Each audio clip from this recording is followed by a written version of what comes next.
Hello, welcome to another Zatu Games review. I'm Nick from Board Deck and Dice, and today I'm going to be looking at the base edition of Jetpack Joyride.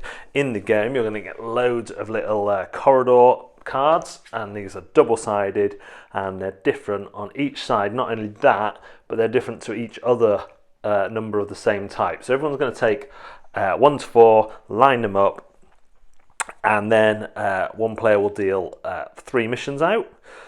And these are going to be how you score points. So we're going to have leave a sector at the same level you enter it. So if I come in at this height, I need to leave at that height, escape the lab, which means get out, and near miss an obstacle from all 4 sides. So go around an obstacle on all 4 sides. Now, placement rules are really simple in this. Your first one has to start off the course, and then you're just trying to get coins, which give you more points, and get round to the end. And you must be adjacent to your last one. And this is all happening real time. So you're going to grab these, and that one can't go up there because it will come off the top, which you're not allowed to do. Could I do that? No, because it doesn't quite touch. If I did that, I'd go over an element. So I might want to change what I do here. I might want to do this. That's much better. And then I can kind of come up there. And if I can get straight out here, I will come off the same area, same level as I went, which I can do. So that's me already ticking off one of these, leave a sector at the same level you entered it. So I entered this at level 2, and I'm leaving at level 2, and I'm just going to carry on going until I get all the way to the end, or someone else does. If someone else does, they shout, "I've escaped," and then we'll move on to scoring. Scoring will be for the missions that were out, and then according to the amount of players, you'll draw a certain amount of upgrades cards, and the player with the lowest score will be the person who gets to choose first. Now, gold upgrade cards are slightly easier or more powerful to use, so they are recommended for starting players. It's just an easy way to choose what to do, and they can be anything from you can fly through missiles, you can fly through zappers. Before run starts, place 2 tiles in your lab. And then if you look at some of the blue ones, star for each scientist you don't touch. I think blue ones tend to be around scores. Freeze opponents and place 1 tile. 3 stars for every 8 coins you collect, and so on and so forth.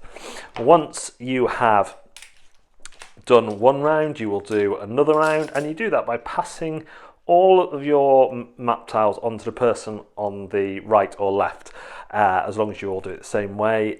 So you're going through a different one each time. You get 3 new scoring ones out, and then you repeat that 3 times, and the person with the highest score wins. Jetpack Joyride is a fantastic board game version of the app. Lucky Duck's early games were all like this. They took apps that were well loved and they turned them into board games that were faithful to the original concept.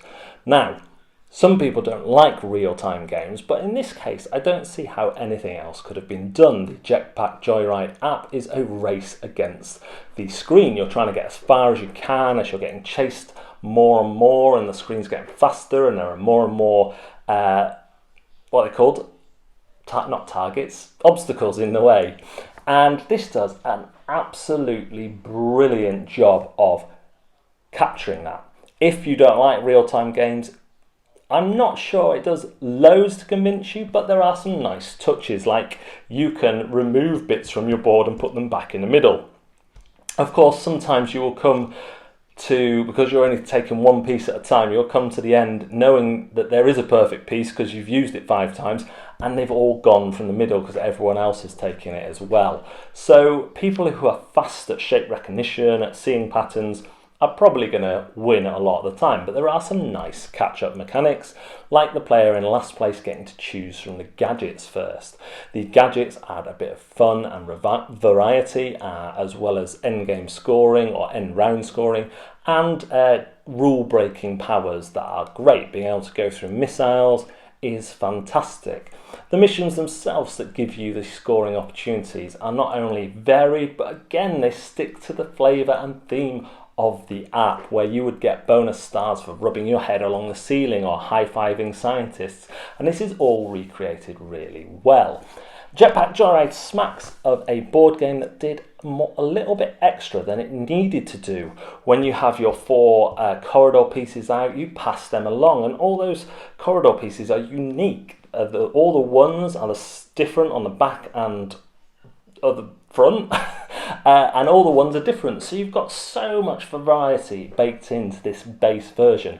Yes, there was a deluxe version that added vehicles and things like that, but even in this base game you're going to have a lot of fun. Just like the app, this game is perfect for short bursts of real-time energy and will work well with families as well. You could even make it a little bit simpler by removing some of the missions and just making it about racing to the end.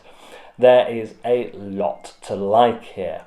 Is it going to win any awards? Probably not, but not every game needs to win awards, and this is a great game for start of game night with game group. I would play this with my game group. I would play it sat at home with my family. In fact, I'm probably going to try and get hold of the deluxe version on eBay or somewhere so I can throw in the vehicles too.